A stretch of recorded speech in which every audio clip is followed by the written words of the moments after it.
Hi, everyone. My name is Franco and Tyrion. This is Shannon and Tyrion, and we are your friendly neighborhood travel advisors. Hmm. Welcome to episode 21 of Dorian Destinations Podcast. We're not only travel advisors, but we are also your friendly neighborhood travel advisors. Mine was so much more fun. It was. I'm not gonna lie. All right. Well, we have a pretty good show for you today.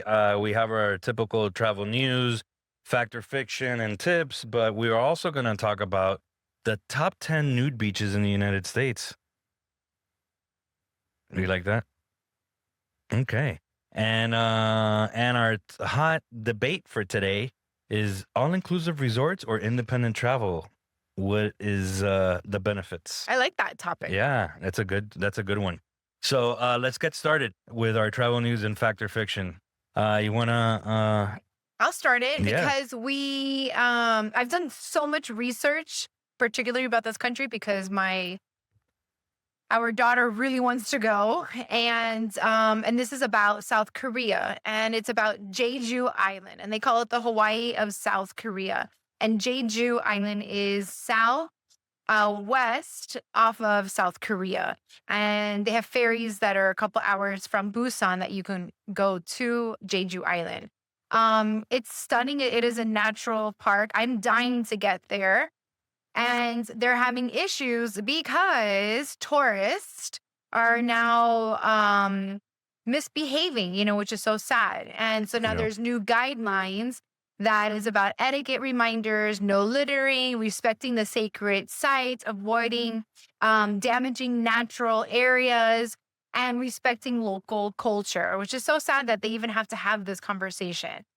Because it is because of the volcanic landscape, that's why it's called the Hawaii of Korea. South Korea has been seeing record tourism growth in 2025, so managing over tourism is a major concern. See, here we go back with that word over tourism, and I'm gonna be honest with you. This is where, okay, I love people in an individual basis, but as a collective, honestly, like I just feel like, why is this conversation, like you said, necessary? This is Like, it's sad that we have to have this conversation. yeah, and I'm happy that people are traveling, but honestly, this over tourism is just like, I feel like it's having more harm than good, right? Especially in these like places that they have like, ancient relics and things of that nature. It's like the more people that go there, the percentage of idiots that increase, right? So the more people that go, so does the increase of idiots that also go.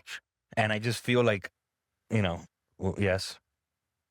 Maybe they need to travel to understand the world, right? I mean, if you would ask me, maybe I traveled the world at 18, maybe I did some dumb stuff. I don't Okay. remember. Maybe I did, but maybe going and experiencing and doing all of this, maybe they have to learn. I think you have a nice point there, but I mean, it's just called simple etiquette and simple respect, right? Like I didn't travel the world, and then when I went to Europe for the first time, I made sure to respect their language, to respect their cultures, to respect their, the ancient things that I came across, because I know the magnitude of that. It's just simple courtesy and simple human, like, civilized way of being. And I just feel like, again, like I said, like we had it last episode, 4.5 billion people are traveling. That's like, surpassing pre-pandemic numbers. That's half of the world's population. Let's be honest, a lot of a good chunk of the population in the world just doesn't have that respect. And regardless if they do travel, I just feel like, I don't know. That overpopulation to me is something that it's going to continue Over being tourism, you mean, not over over tourism is going to continue being an issue in these places, especially like, these places that have certain culture, specifics and just things of ancient like relics and things like that. I just feel like, we're going to have to kind of like Put the rules there. Just put them there. all right. Find those tourists. All right. Well, since we're in South Korea, Okay, I'm fact going or to do a little fiction. fact or fiction. In South Korea, writing someone's name in red ink is considered very unlikely because it implies death or the person is deceased. So I know the answer, and How do you know this answer? Well, I'll know this answer because our daughter for 2.5 years learned Korean on her own.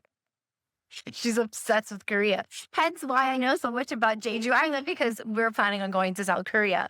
So I do know this because she had told me, but I didn't know the depths of it until I read it today.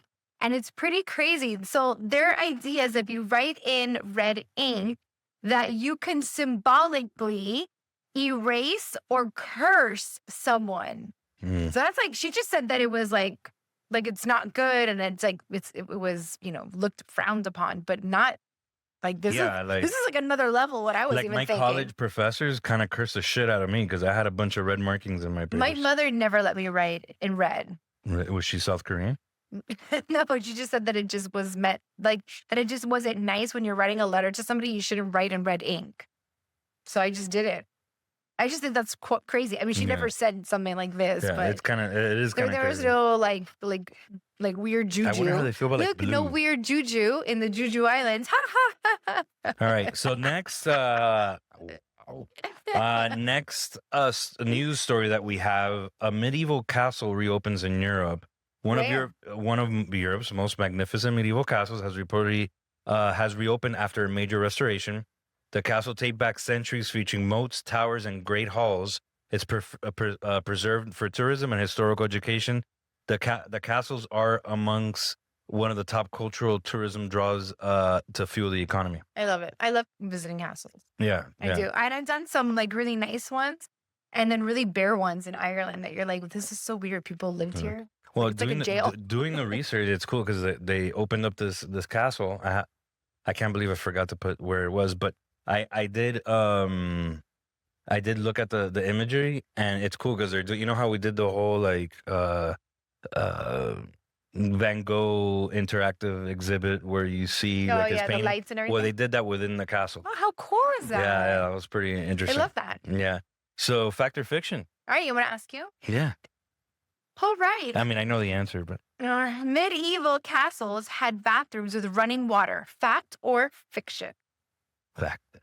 So there Sort of. are moats, right, around major castles. And yeah, so they had vertical shafts or pits that led down into the moats that went around the castle. So one in particular, the Dover Castle in England, used gravity-fed water channels to flush waste. There you go. That's crazy, right? Well, I've seen those pictures of the toilets on the side. You know, you've seen it, right? On these castles where it's like, it's basically a shaft that goes from wherever the toilet is all the way down to like But the they're bottom. outside the No, it's in the castle. So it's like you go in a room, but the outside wall of that room, it's extended a little bit, Interesting. right? Because in where you poop, Oh, it goes into it goes into that shaft that goes all the way down. So all that poop goes all the way down. Okay. What do they use for toilet paper? That's where my head goes. Yeah. All right, news number 3. I love this. No, what are you talking about? What do you mean? Okay, yeah, news number 3. Go. Silver Seas, which is a luxury cruise line, is introducing new fare structures. So what it's launching is a new fare system aimed at giving travelers more flexibility. Options from door-to-door fares, covering transfer flights and more, or port-to-port. And they customize for independent travelers. And designed to attract younger luxury travelers seeking flexibility while the line's high-end service. So a lot of these luxury cruise lines, I'd like to share, even river cruises, if you book with them, they will help you with your airfare. So some of them will offer you free airfare as long as you cruise with them. Just so you know, a lot of river cruises do offer that. If you don't want their airfare, they will ask you if there's something else that you want. Meaning, we could pick you up from your house, bring you to the airport, from the airport to the river cruise. That's the part of the luxury and those perks that when you do book with these luxury cruise lines, that they offer you.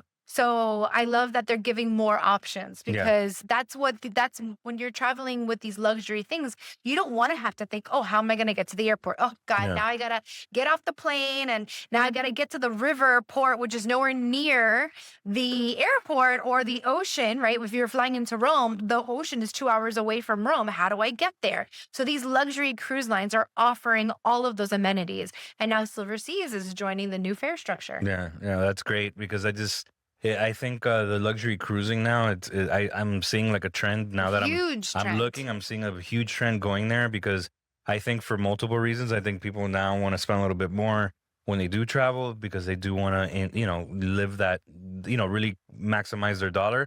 And also too, like they want to stay away again from Herds. these budget cruise lines where it's, the vibe is a little bit, So what's a little what's crazy. different about these luxury specifically cruises? Yes, they're more money, but that's because there's less people on the vessel. So without naming any names, but if Well, we're aside, also too, like the amenities and right, things. and Yeah. also and so to give you a comparison, if you were to look at whether it's a river cruise or now we're talking about there's the yachts, Carlson, Four Seasons, all of them are offering these luxury cruise lines. What does that mean? Well, it's anywhere from 300 to 700 people on the boat.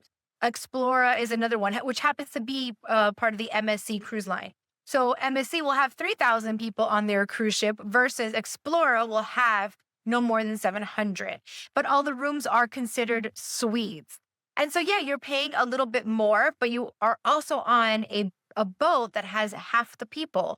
And so when I even did a boat tour, I was walking around the halls. You don't see a million people walking through the halls. And then all of these are suites and they're offering butler services. And so it's a nice vacation away from a vacation. And yes, they are more expensive, but you want the finer things in life that comes with a number. So Yeah, but I'm happy that they're at least trying to make at least different, you know, uh, price levels where you could kind of like get you the experience that you want from it. So I especially think because they're like, gearing they're trying to attract younger clients. Same thing with a lot of river cruises are offering a lesser price and they're doing it more a la carte. So if you mm, don't want to do 100 million different excursions, you could pay the lower fees and then you can enjoy the same amenities that you would. yeah, I love all that. yeah, Yeah. Are you drunk? a little bit. Okay, because Oh you're my God. quiet. Cool. Let's go to fact and fiction Okay. number 3. Okay, so fact or fiction? I'm not going to look. Luxury cruise ships have more artwork on board than most I'm going to museums. say true. You're absolutely correct. I do know that. Yes. Yeah, Royal Caribbean's Oasis class ships and Norwegian Breakaway hold thousands of artworks valued at tens of millions. Viking Cruises famously displays curated works of by artists of like Munch And hockey. and Hockney. Some ships rival small city museums in scope and value. I was on Explora, not to mention them again, but I was just on their boat not too long ago, and I did a sightseeing on their boat, and they had Hockneys, they had as well as tons. They had like 2 Picassos, and they also had a bunch of Warhols in their gallery. That is just stunning. You're walking through the cruise ship, and you're right there. So they do. Yeah, that's It's amazing. a big thing. Yeah, I love that little added touch, because I also like museums and stuff and art. So I'm a nerd like that. All right, so we're going to go to our second segment, Let's go. our tips Travel tips. of the week, travel tips of the week. So number 1, I love this one personally, and I've known this one for a bit. It's called the hot hotel iron chef hat.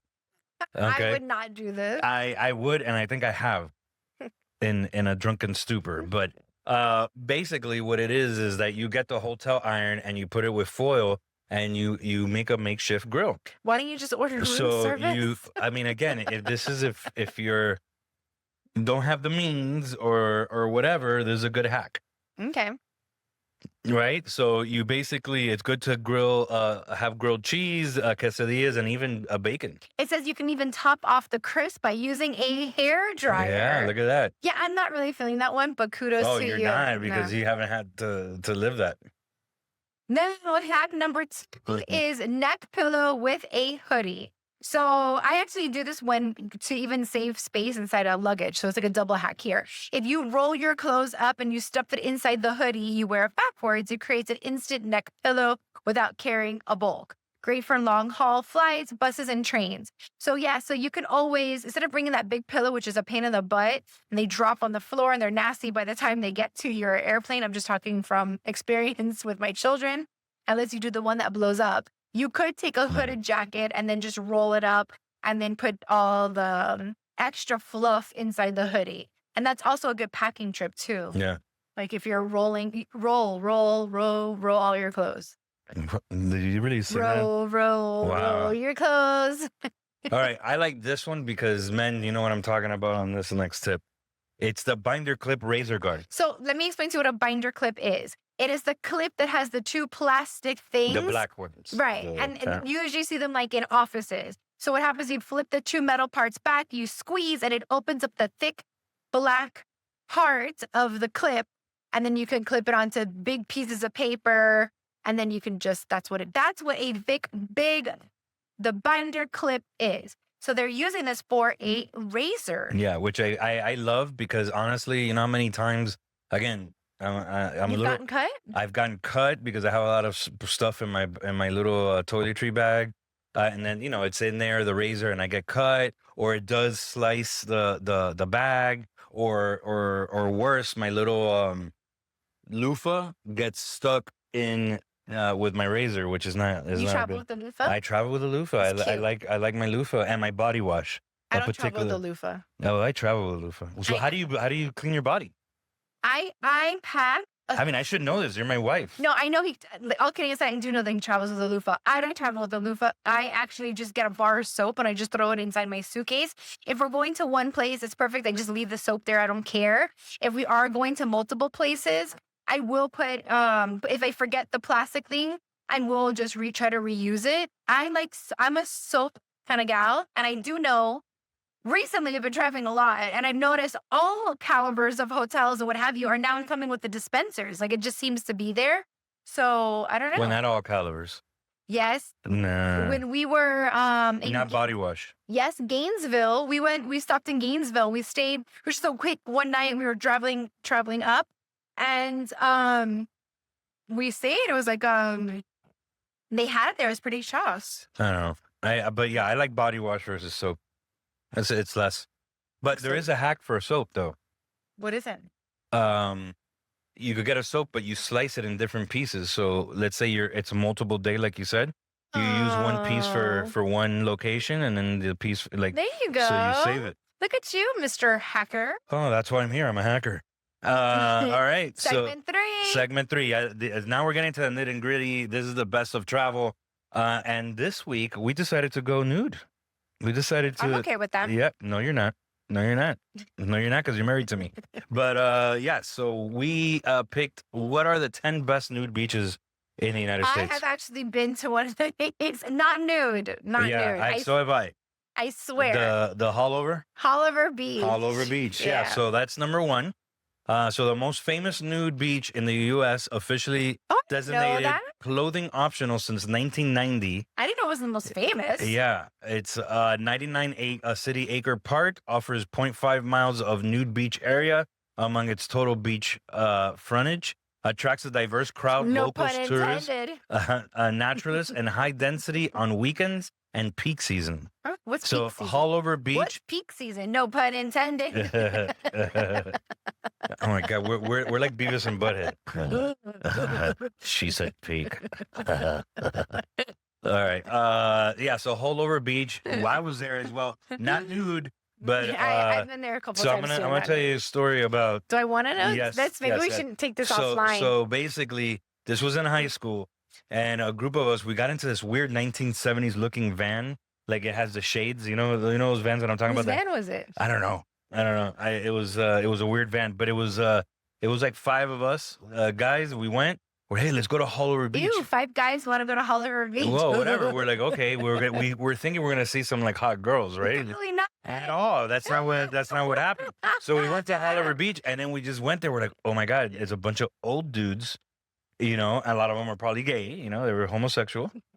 which is fine. I'm cool with it. That's cool. So we stayed. Oh my God, this is okay. It's an experience. We thought we were gonna get something, but we didn't get They something. thought they were going to see hot chicks, being that it's in Miami. Exactly. That wasn't the case. But I will say this, okay? I was shocked. Okay, because two of our friends went naked and they went in the thing and, Wow, that's and they great. laid out. Well, you know, one of them, Norbert. Okay. And then the other one was this guy named Carlos. But we were there just sitting there, and it's like, I swear to God, I have never seen, like, it was big. It was hitting this man's kneecaps. Let me ask you, were there a lot of people there? I don't want to talk about his big penis. Well, it was a big penis. Because it says this is like the #1 place. Like, It was a lot of people. No. When I have gone, there wasn't that many people. No, there was a lot of people, and they were playing volleyball. Oh. So you could imagine. Oh. Just things were flying. It was So we crazy. went to, this is not the United States, but I was in a nude beach in Ibiza. Ibiza. And we didn't know it was a nude beach. We just like kind of drove up. We sat down. The beach was stunningly rocks, beautiful, whatever. We just got super comfortable, and I see runners on the beach, and they were running naked, and I was like, "That's so weird." And then I started. Doesn't that hurt? Like I don't know. I don't have a penis, and so. No, but I'm telling you, it hurts.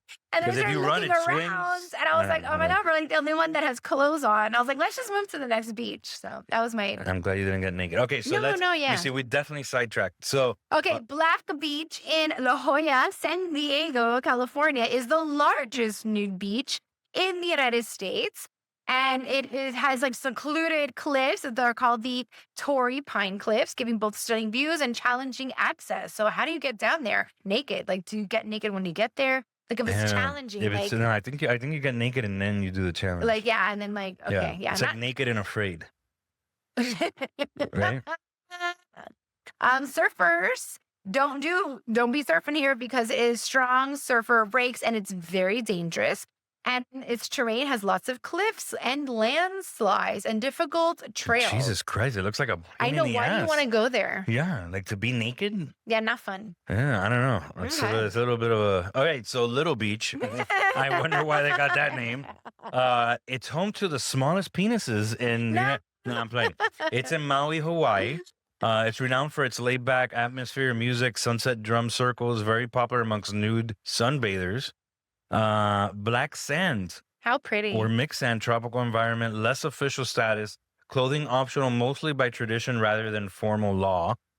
Can have law enforcement citations depending on law enforcement. So if they feel they want to like give you a citation because you're tatas, they could do that. Okay. Yeah.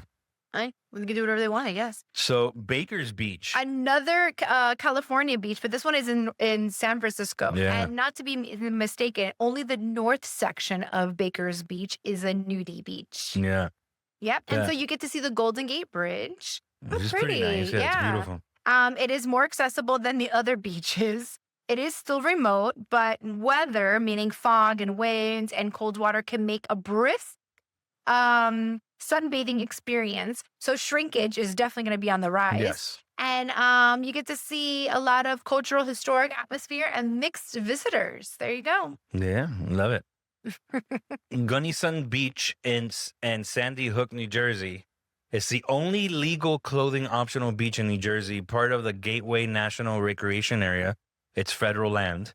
So it's basically a federal nude beach, which allows it to maintain clothing option status in New York.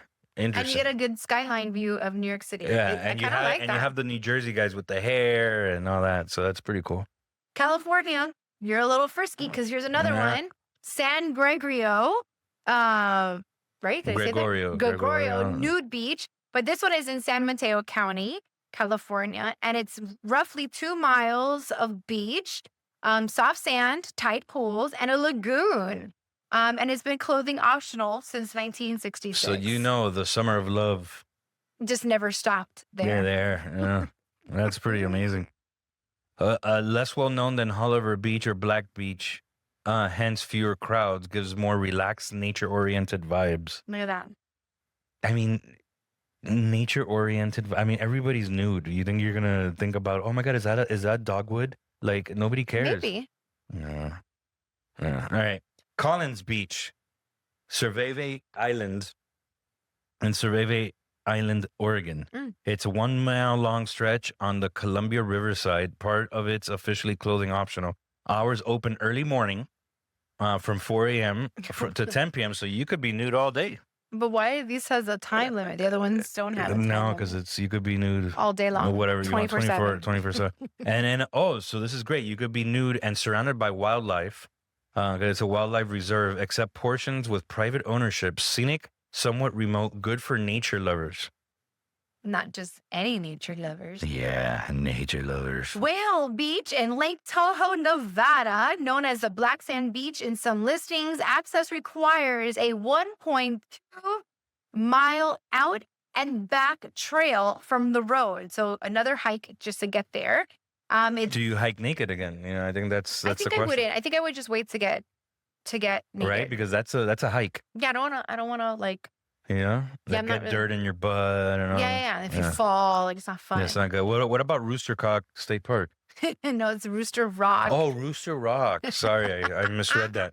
Also Oregon. Man, you West Coasters Well, are I mean, they're the West Coast. and it's also clothing optional, part of the natural experience. Selections designated for or tolerated within the larger park.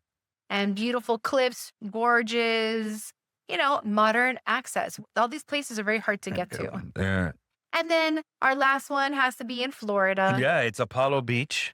It's Cape Canaveral, what? It's near Nusa Beach. Yeah, yes, thank you. So maybe we can see the rockets take off. Yeah, the over rockets there. take off. A wild beach environment, dunes, natural vegetation, less developed, And but it's more secluded, limited amenities, and good when seeking solitude. And it's Florida, so I'm sure it's very flat and easy to get to. Yeah.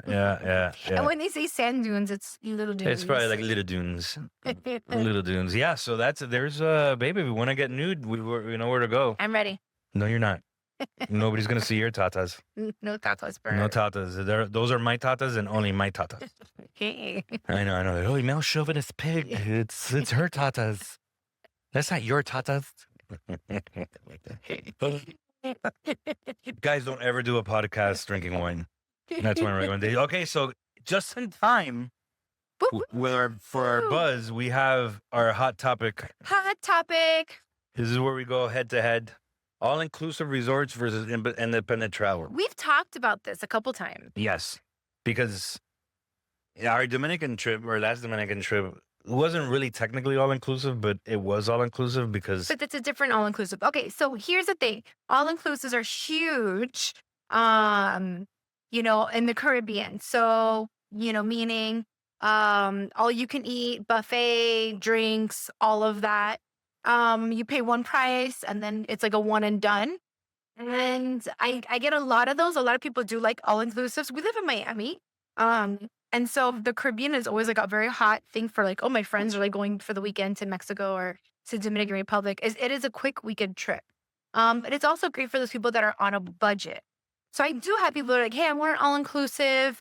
I want to go with my family. And it's just like a quick, easy, inexpensive trip. So I can understand that. In my 20s, we only did all-inclusives. Like me and my friend who traveled to Jamaica and all these different places, we would look for all-inclusives. But, the older I get, and this is my thing with the cruise ships too, because they're like, oh, you can drink. I just feel that when you're there, I feel like the drinks are like watered down. I don't really feel I just like the food is usually not up to par because it's like buffet style. So they're making all of it in big bunches and just trying to feed a lot of people. And so that's like my hit or miss with it is like the food and the drinking situation may not be the best of it, but I'm not opposed to it. I mean, sometimes they're fun. I mean, what is your view? So there's pros and cons for each, right? So I think all inclusive, I think if you don't want to explore culture or or adventure or anything like that, like it's really just to do nothing. Exactly. I think if you want pure relaxation and just laying out and not doing anything and to be catered to, I think all inclusives are amazing. But and again, I'm not typically that traveler. I like to go and see the culture and do adventures. And then if you do independent travel I think it's great because you actually get to see the culture, you get to understand the people, the place, you get out of your comfort zone, you get to taste different foods. Like for me, I feel it's a little you get a little bit more, and you're helping the local economy. It's because if you do all inclusives, you're most likely you're just in one spot, Right. So and you're not really kind of like contributing. venturing out. You're not venturing out. So that happens like in these bigger cities. I get a lot of Cancun is like a really big one. Punta Cana is like another one. Um, Ocho Rios, Montego Bay, those places. It's like a quick one and done. It's a quick weekend getaway, and you're just kind of going there. It's a great place to go on a budget, a place where you don't want to think and everything's just kind of done for you. I feel like those are great pros, especially if you have a big family. They could be wonderful. Now we love history and we love to travel. We like culture. So I think we outgrew it. It's been 20 years and I like to visit cultures and different countries and check things out and see what's going on and what have you. So it just really depends on the traveler I just and I think yeah. budget. But yeah, aside from budget though, because I think you could probably do the same thing if you do your research right or get the right travel advisor. If you could do an independent travel and be somewhat budget conscious, right? But I mean, look, honestly, and again, I don't want to stereotype, but a lot of all of these all inclusives, there's just, I just feel like they're like everybody's put in one spot and then you're with other people in that all inclusive. And So it's like a large cruise ship. yeah, it's like a large cruise ship, which honestly, I don't like that vibe. I like to be with my people and just go and be an adventure. So Okay. I'm not, I do have social anxiety. But also I you guess. become a travel snob. So listen, Travels. if you in your 20s, if you wanted to do an all-inclusive, like that's where Well, I did it with my high school trip where I went to Cancun Right, and I right, did right, all right. inclusive. You did all I of went that. I went to Dominican Republic, all inclusive. Like that was when Ralph and I, my best friend that's Dominican, before we used to do these villas, we went to Punta Cana and did all these all inclusives because we didn't have the budget to. Right, that's what I say. So I think it's Yeah. budget, and also too, like maybe we're a large family that doesn't have the budget, and maybe it's just easier. And I will tell you, it is really difficult traveling with a bunch of people, and it is kind of nice that if the food and the drinks are there and everybody could just kind of go and eat and do whatever they want when they want. I think that's fabulous. So I don't know. I mean, I think there's pros and cons.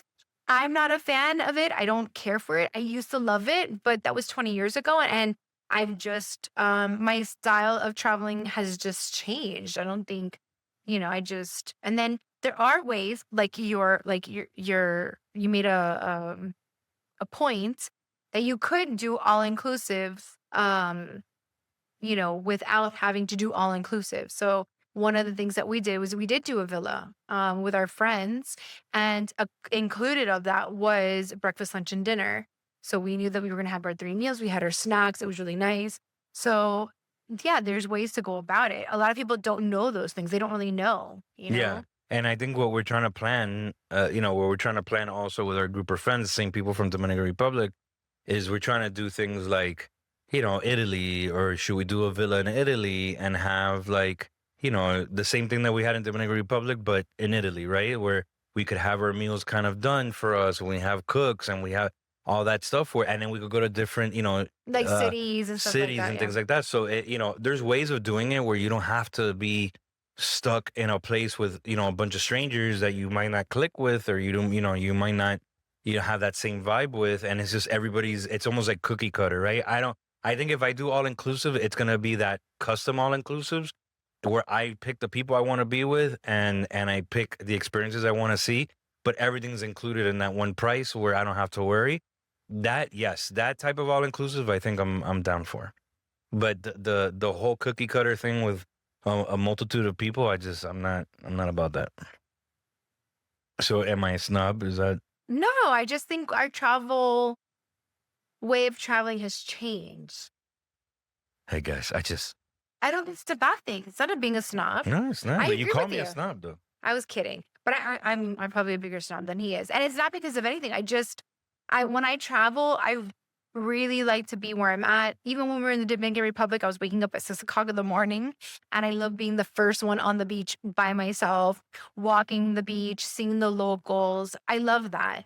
Whenever we travel, even when I'm in our home abroad, I mean, I love just going and getting coffee by myself and Yeah. just people watching. I mean, that's just something that I happen to enjoy. A lot of people don't want to do that. A lot of people want to disconnect and just be. I've had customers tell me, or clients, I should say, they're like, I just want a beach. I don't want to think. I don't just put me there. And I've done those weekend getaways in Dominican Republic and on and Mexico and all. I just don't want to think. I get it. Some people are just super stressed, and that's my job to think for them. So easy Yeah. peasy, lemon squeezy.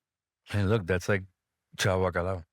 All right, so thank you, everyone. If you agree or disagree, please let us know. Let us know if there's a topic that you want us to kind of debate or talk about. We'll be more than happy to do so. Please subscribe, watch, like, and share. I'm Franco, I'm and Shannon. we're your Dorian Destination Travel Advisors. Thank you for joining us. Bye. Bye. You ended so soft. Ciao, bacalao.